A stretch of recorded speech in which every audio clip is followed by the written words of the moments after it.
Hey, what's up you guys? Welcome back to my bookish world. I'm Alex and today I'm going to be filming my April wrap-up. So I read 1, 2, 3, 4, 5, 6, 7, 8, 9, 10 books last month, which is really cool considering 2 of them are over 500 pages.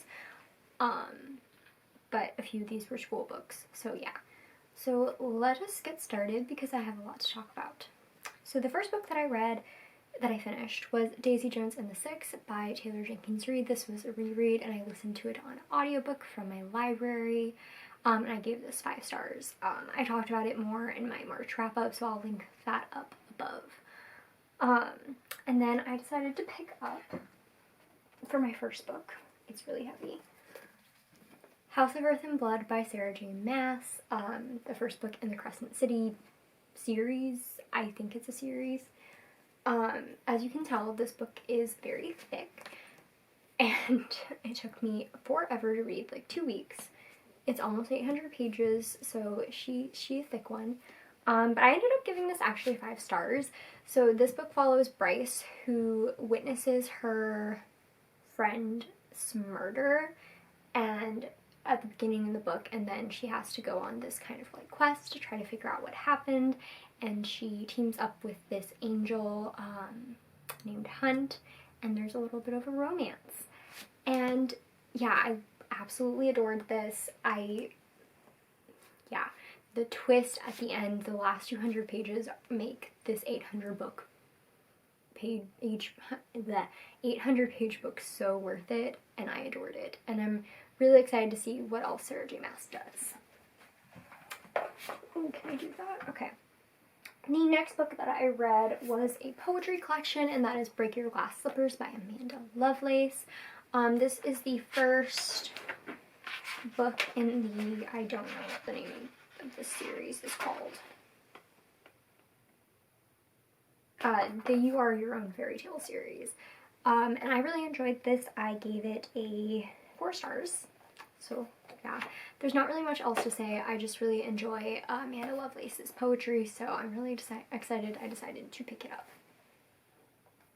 And then I also finished I'll Give You the Sun by Jandy Nelson. I read this for school, and I believe I honestly started it like at the beginning. It took me forever to read this. I ended up not giving it a rating because I did read it for school. But let me tell you, I would have DNF'd this book if I could have. So yeah. But I know it's like a classic YA book, but God, I hated this book so much. And I'm so glad that I'm almost done with this project for this book. But yeah. Basically this book is about a boy and a girl named Noah and Jude. They're twins, and something happened at one point in their lives that made them go from being inseparable to being like barely talking to each other. And it's told in alternating perspectives in the past and the present. So Noah's in the past and Jude is in the present, and all the twists and the reveals of this book made me want to throw it across the room. Yeah, sorry, not good. And then the next book I read was also for class, and that is Heartstopper Volume 1. I also didn't give this a rating because I read it for school. This is by Alice Oseman. So this is based off this is a web series that she has. I haven't read any more of this. But basically it's about a boy who is openly gay at an all-boys school, and he becomes friends with another boy, and they strike up a friendship that may lead to a romance. It's very wholesome, very cute. I'm excited to read it. It'll be interesting to read more of it. But yeah, I really enjoyed it. I think when I do read the rest of the volumes, I'll probably get them from the library, just because I'm not the biggest fan of graphic novels. I'm like, I don't really want to keep it on my shelf. So yeah. And then the next book that I read was not on my April TBR, but I had to read it. So my favorite author is Jennifer L. Armentrout, and she announced her high fantasy new high fantasy series on March 31st, 2020. And as soon as available to order, I ordered it. Like, it became available. That's when it was released. And so it came while I was reading House of Earth and Blood. And as soon as I finished House of Earth and Blood and I read Break Your Glass Slippers, I decided to pick it up. So this is From Blood and Ash by Jennifer L. Armentrout. This is number 1 in what I believe is going to be a series. It might be a trilogy. But she thick. But I'm so excited that I read it because wow. Basically it's about a girl named Poppy who lives in this world where she is the chosen one and they are fighting this type of war. And she's believed to be able to stop the war and bring peace and that she's chosen by the gods, yada yada. So a lot of things happen and she strikes up this romance with her royal guard and oh my gosh. There was so much of this book that I was not expecting. And I think I just loved it even more. This is Jennifer L. Armentrout's first foray. Is that the word? This is her first time doing high fantasy. She's done urban fantasies and stuff like that. But this is her first high fantasy, and she killed it. I gave this book 5 stars. I absolutely adored it. I could not stop talking about it. I was screaming about it. Like,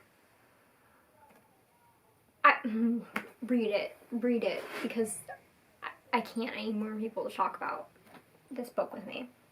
And then I read Scythe by Neil Shusterman, which I also didn't give a rating because, wait, did I just totally, I skipped a book. So before I read From Blood and Ash, I read The Downstairs Girl by Stacey Lee. I didn't give this one a rating because I read it for school. Again, I would have DNF'd this one if I could have. Basically, it follows a Chinese girl in the, like, 1890s, and she lives with this man who is also Chinese in, underground, and she's finding out who she is, where she came from, stuff like that, who her parents are.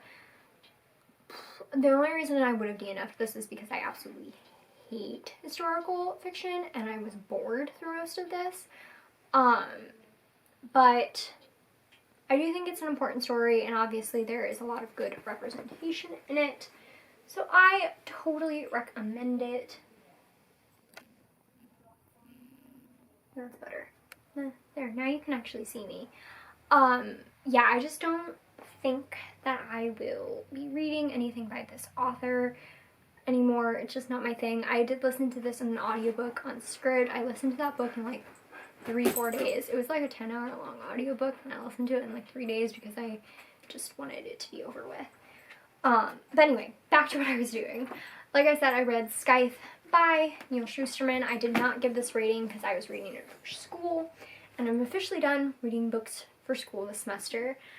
I would have DNF'd this book as well. I really didn't have that great of luck with reading books for school this month, which sucks because all of the other ones were pretty good for me, but ooh, this one, I was interested in it because people obviously have been loving this on BookTube lately, especially since the last book came out, but I was bored, and I really did think about throwing this across the room.